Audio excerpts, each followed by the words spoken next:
كنا ظالمين.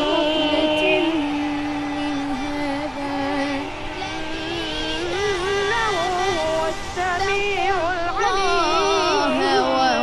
وقولوا قولا سديدا.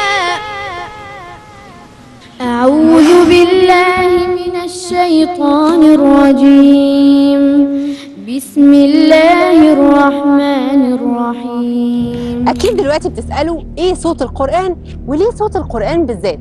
خليني أخدكم في جولة عشان نعرف تفاصيل برنامجنا صوت القرآن. وإن الفجار لفي جحيم. أداؤك رائع، صوتك جميل، قراءتك عذبة، ما شاء الله طبقات الصوت عندك رائعة. أنا فخور بيك يا ابني، مدرسة مصرية جميلة في التلاوة. أنا برضو عايزك يبقى عندك ثقافة سمعيا عشان تقدر تطلع بشخصية لوحدك. درجات طه كام من 30 النهارده؟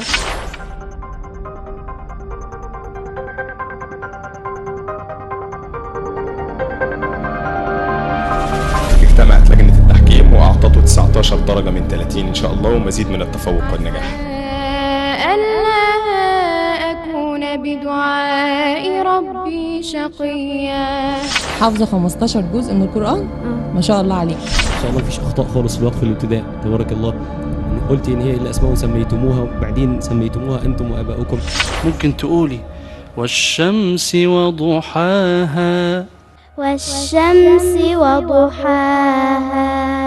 لا أنا واثقة طبعا لأنه فريقي فأكيد هيبقى فيه طبعا المنافسة قوية يعني.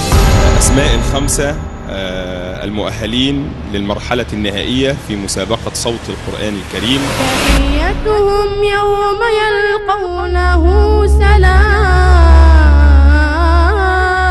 انت كده وانت عندك 9 سنين ما شاء الله. لما يبقى عندك بقى ما شاء الله 20 تبقى قارئ كبير. المسابقة بتزداد حدة ولجنة التحكيم هتكون قراراتها أكثر حسما وصرامة. يعني إيه الفرقان يا شيخ حمزة؟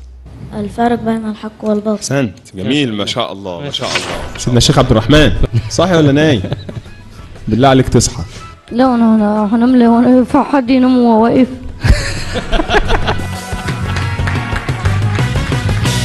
برنامج صوت القرآن هدفه الأساسي إن هو يقدم محتوى لبرامج الأطفال يكون مختلف شوية، بيقدم لنا فرصة إن إحنا كلنا كمشاهدين من مختلف الأعمار إن إحنا نتدبر آيات القرآن الكريم، إن إحنا ناخد فرصة إن إحنا نشوف القرآن الكريم ونشوف الدنيا من منظور القرآن الكريم. ما تتكسفش بالله عليك، ما تتكسف، عمة زي العمة وكاكولا زي الكاكولا ونضاره زي بتاعت الشيخ صالح والشيخ أحمد مع واحدة شمس. ما تقلقش، عايزك تنبسط كده وما تقلقش. اول حاجه اتفقنا عليها مع الفريق بتاعنا ان احنا مش مستنيين ان احنا نكسب او ناخد جايزه، احنا مستنيين ناخد اجرنا من عند ربنا سبحانه وتعالى. بس احنا لازم يبقى لنا نحافظ على الهويه القرانيه احنا لنا هويه، المصريين لهم هويه، وده معروف في الكلمه المشهوره ان القران نزل في مكه وكتب في تركيا في اسطنبول وقرئ هنا في هذه البلاد. صدق الله العظيم. الفاتحة. ما شاء الله. أحسن الله إليك. المسابقة بتاعتنا زي ما احنا قلنا إنها مكونة من 3 مراحل. المرحلة الأولى هتبتدي بتصفية 20 متسابق ل 15 متسابق، وبعد كده هنصفي في المرحلة الثانية ال 15 متسابق عشان يبقوا 5 متسابقين، وطبعا بالتالي أكيد خمنتوا إن المرحلة الثالثة هنوصل من ال5 متسابقين ل3 متسابقين فايزين بال3 مراكز الأولى. والعبد ينسى